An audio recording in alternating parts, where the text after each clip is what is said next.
Assalamualaikum warahmatullahi wabarakatuh. Nama saya Feni Marcella, NPM 1811070111. Di sini saya akan membacakan materi mata kuliah Metode Pengembangan Fisik Motorik Anak Usia Dini semester 4, 1 sampai 9 kelompok yang diampu oleh Bunda Rizka Primanisa MPD untuk memenuhi tugas mata kuliah Metode Pengembangan Fisik Motorik Anak Usia Dini. Yang A ada hakikat fisik motorik anak usia dini. Perkembangan motorik adalah proses seorang anak belajar untuk keterampilan menggerakkan anggota tubuh. Sifat menggolongkan 3 keterampilan fisik motorik, yaitu 1. Lokomotorik, yaitu berjalan, berlari, dan melompat. Yang kedua ada non-lokomotor, menggerakkan bagian tubuh dengan anak diam di tempat, mendorong, melengkung, dan berayun. Yang ketiga ada keterampilan memproyeksi dan menerima menangkap benda atau motor skill. Yang B ada fungsi perkembangan motorik. Fungsi perkembangan motorik menurut Harlock yaitu 1. Pengembangan motorik dengan baik menandakan kesehatan fisik dalam kondisi baik. Yang kedua, melalui fisik motorik anak dapat melakukan aktivitas emosional. Yang ketiga, anak yang berkembang fisiknya baik akan dapat melakukan kegiatan sehari-hari. Yang keempat, ada kondisi motorik yang baik akan membuat anak mampu melakukan kegiatan atau hobi yang diamatinya. Yang kelima, perkembangan fisik motorik yang baik akan membantu anak dapat bersosialisasi. Selanjutnya yang C, perkembangan fisik. Perkembangan fisik merupakan hal yang menjadi dasar bagi kemajuan perkembangan fisik selanjutnya. Perkembangan fisik ditandai juga dengan perkembangan motorik halus dan motorik kasar. Selanjutnya yaitu motorik halus. Motorik halus yaitu gerakan yang dilakukan oleh bagian-bagian tubuh tertentu yang hanya melibatkan sebagian otot-otot kecil. Motorik halus adalah kemampuan yang berhubungan dengan keterampilan fisik yang melibatkan otot kecil dan koordinasi mata dan tangan. Ada 8 kondisi penting dalam mempelajari motorik halus menurut Harlock. Yang pertama, kesiapan belajar. Yang kedua, kesempatan belajar. Ketiga, kesempatan praktek. Keempat, modal yang bagus. Kelima, bimbingan. Keenam, motivasi. Ketujuh, keterampilan sebaiknya. Ke-8 keterampilan sebaliknya atau satu persatu. Yang kedua ada motorik kasar. Motorik kasar adalah kemampuan gerak tubuh menggunakan otot-otot besar. Menurut Sumati, motorik kasar memiliki beberapa tujuan, yaitu 1. Mampu meningkatkan keterampilan gerak. Yang kedua, mampu memelihara dan meningkatkan kebugaran jasmani. Ketiga, mampu menanamkan sifat percaya diri. Keempat, mampu bekerja sama. Kelima, mampu berperilaku disiplin, jujur, dan sportif. Yang pertama ada perkembangan fisik motorik anak usia dini. Perkembangan motorik merupakan suatu proses aktivitas individu dengan pertumbuhan yang terkondisi di antara jasmani, fisiologis, dan psikologis. Perkembangan motorik berarti mengembangkan gerakan-gerakan jasmani melalui kegiatan pusat syaraf, urat saraf, dan otot-otot yang terkoordinasi. Yang kedua ada perkembangan fisik motorik teori Islam. Yang pertama ada syabian atau ayunan, yaitu penggunaan bentuk syabi yang terdapat pada 2 tempat menunjukkan pada anak-anak. Yang kedua ada tifl. Dapat disimpulkan tifl berarti al-maut yang dilahirkan. Yang ketiga ada walad, yaitu pada periode ini di mana pertumbuhan dan perkembangan berlangsung secara cepat, terutama pada tahun pertama. Perkembangan fisik tubuh ini mengikuti prinsip Kepola caudal dan Pork-Mark distal. Yang pertama ada peran guru dalam mengembangkan fisik motorik anak usia dini. Guru mempunyai peran penting dalam mengembangkan fisik motorik anak yang dapat dilakukan dengan bermain, Guru juga berperan dalam menumbuhkan minat anak terhadap berbagai kegiatan motorik seperti olahraga, menggambar, dan melipat kertas. Peran guru yang dapat mengarahkan anak menumbuhkan minat anak untuk mengikuti semua kegiatan fisik motorik. Guru dapat membantu mengembangkan minat dan rasa percaya diri anak dengan melakukan kegiatan fisik motorik sesuai umur anak. Untuk meningkatkan gerakan motorik anak, maka yang dilakukan guru adalah yang pertama, menyediakan peralatan atau lingkungan yang memungkinkan melatih keterampilan.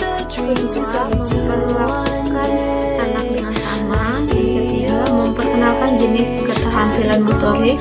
Yang keempat, aktivitas fisik yang diberikan ke anak harus bervariasi. Yang kelima, saat melakukan aktivitas fisik yang menempatkan anak bersama orang lain. Hal secara langsung dapat meningkatkan motivasi anak untuk bergerak agar anak tidak merasa takut atau canggung untuk bergerak. Yang B, ada metode pengembangan fisik motorik anak usia dini. Metode merupakan bagian dari strategi kegiatan pembelajaran. Metode yang merupakan cara untuk mencapai tujuan pembelajaran tertentu. Selain itu, dalam pemilihan metode untuk mengembangkan keterampilan motorik anak, yaitu guru perlu menyesuaikan dengan karakteristik anak TK yang senang bereksperimen dan sebagainya. Untuk menerapkan beberapa metode yang sesuai untuk mengembangkan motorik anak, guru menentukan dan merencanakan. Yang pertama, tujuan kegiatan. Yang kedua, tema atau topik kegiatan. Yang ketiga, ada metode. Yang keempat, tempat kegiatan. Yang kelima, peralatan dan bahan yang akan digambar. Yang keenam, urutan langkah kegiatan. Selanjutnya, guru perlu melaksanakan kegiatan meliputi kegiatan pembukaan awal, kegiatan inti, dan kegiatan penutup.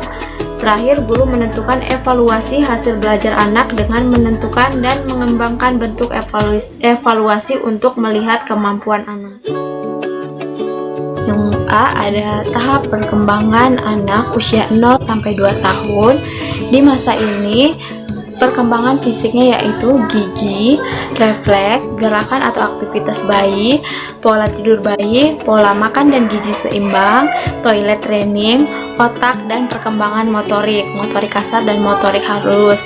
Yang kedua, ada pertumbuhan dan perkembangan anak usia 2-6 tahun, yaitu perkembangan fisiknya, tinggi dan berat badan, proporsi tubuh, perkembangan motorik, perkembangan otak, pertumbuhan gigi, dan gizi seimbang. A, ada indikator tahap capaian perkembangan motorik. Ada motorik kasar, yaitu keterampilan menggunakan otot-otot besar, dan ada keterampilan motorik halus, yaitu keterampilan melibatkan gerakan tangan yang diatur secara halus seperti menggenggam mainan, memancing baju, menulis, atau melakukan apapun yang memerlukan keterampilan tangan. Terus ada yang kedua, indikator perkembangan motorik kasar usia 0-2 tahun. Yang pertama ada usia 0-3 bulan. Pada masa ini bayi akan mulai belajar bagaimana cara mengangkat kepalanya. Yang kedua, ada indikator perkembangan motorik kasar 3-4 tahun, yaitu berlari sambil memegang sesuatu yang ringan. Yang kedua, ada naik turun tangga atau tempat yang lebih tinggi dengan kaki bergantian. Yang ketiga, ada meniti ke atas papan yang cukup lebar. Yang keempat, ada berdiri dengan satu kaki. Terus selanjutnya ada indikator perkembangan motorik kasar 5-6 tahun. Pada usia ini anak sudah bisa melakukan gerakan tubuh secara terkoordinasi untuk melatih kelenturan, keseimbangan, dan kelincahan. Usia 3-6 bulan, pada masa ini bayi akan mampu mengangkat tengah badannya dan bertopang pada tangan.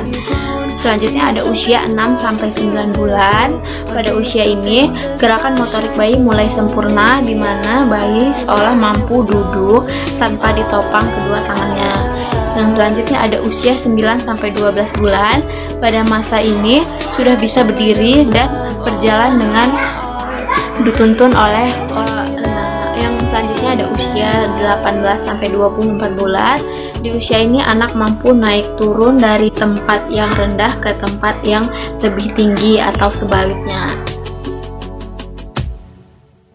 Perkembangan motorik halus berisi tingkat capaian perkembangan sebagai berikut, yaitu anak mampu menggambar sesuai gagasannya. Yang kedua, anak mampu menirukan bentuk. Yang ketiga, anak mampu melakukan eksplorasi. Yang keempat, anak mampu menggunakan alat tulis dengan alat makan dengan benar. Yang kelima, ada anak mampu menggunting dengan pola. Yang keenam, ada anak mampu menempel gambar dengan tepat. Pada masa tersebut, anak bergerak secara aktif sehingga anak mampu menguasai tubuhnya.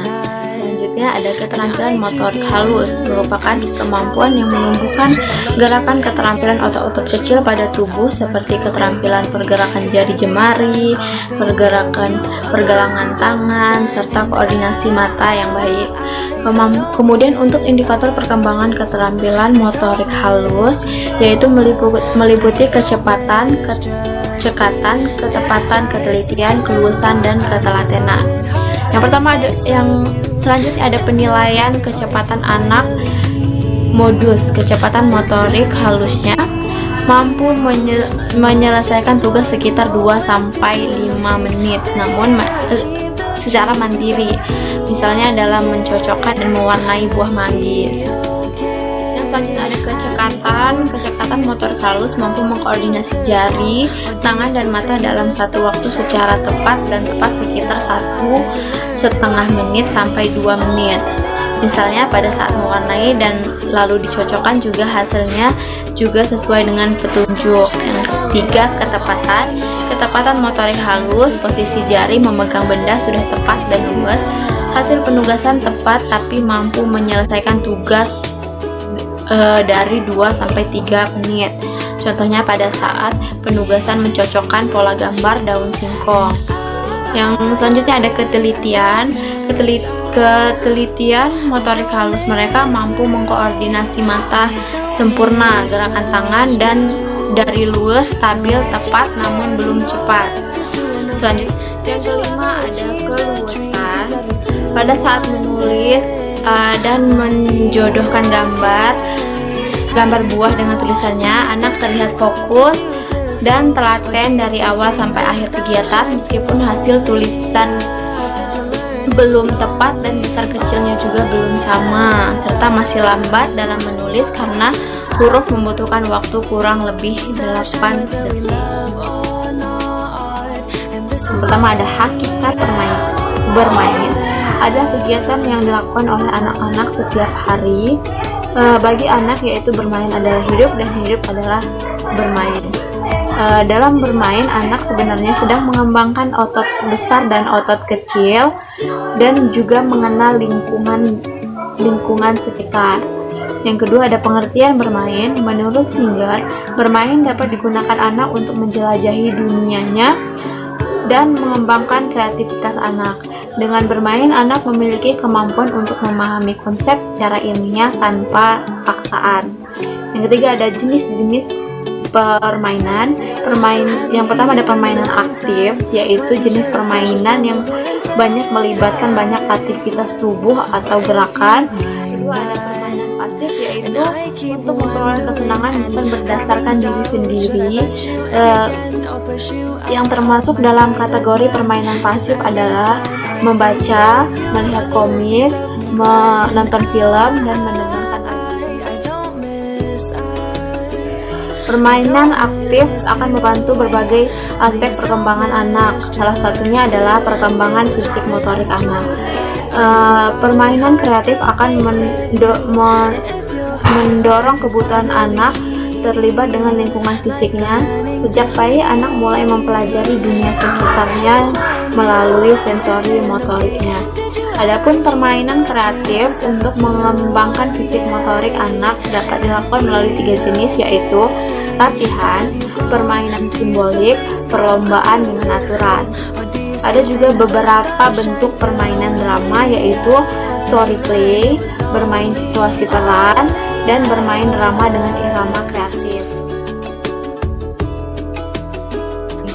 Yang A, ada perkembangan fisik motorik anak usia dini. Perkembangan merupakan suatu perubahan yang bersifat kualitatif. Perkembangan tidak ditekankan bagi segi material, melainkan pada segi fungsional. Perkembangan berlangsung secara bertahap dan dalam waktu tertentu. Yang B, ada permainan anak usia dini. Permainan adalah salah satu bentuk aktivitas sosial yang dialami pada awal masa anak-anak, sebab anak-anak menghabiskan lebih banyak waktunya di luar rumah bermain dengan teman-temannya dibanding terlibat dalam aktivitas lain. Yang ketiga, stimulasi anak usia dini. Stimulasi adalah rangsangan yang dilakukan sejak bayi atau baru lahir dan sebaiknya dilakukan sejak ada dalam kandungan, dilakukan setiap hari untuk merangsang semua sistem indera, pendengaran, penglihatan, perabaan, pembauan, dan pengecapan. Yang D, ada bentuk dan jenis permainan anak usia dini. Yang pertama, permainan fisik. Permainan fisik ialah memainkan yang banyak menggunakan kegiatan fisik. Melalui permainan fisik, anak akan tumbuh menjadi sehat dan kuat untuk melakukan gerakan dasar. Yang kedua, ada lagu anak. Lagu anak biasanya dinyanyikan sambil bergerak, menari, atau berpura-pura menjadi sesuatu atau seseorang. Yang ketiga, ada bermain teka-teki dan permainan logis tematik, yaitu permainan teka-teki akan merangsang anak untuk memikirkan jawaban yang tepat dengan karakteristik yang dideskripsikan. Yang keempat, ada bermain dengan benda. Permainan dengan menggunakan benda dapat mengembangkan berbagai aspek perkembangan anak. Di sini anak akan belajar mengenai ciri-ciri suatu benda tersebut. Adapun beberapa bentuk permainan dengan benda meliputi bermain air, bermain balok, bermain masak-masakan. Baiklah, hanya itu yang dapat saya sampaikan. Kurang lebihnya saya mohon maaf. Saya akhiri. Wassalamualaikum warahmatullahi wabarakatuh.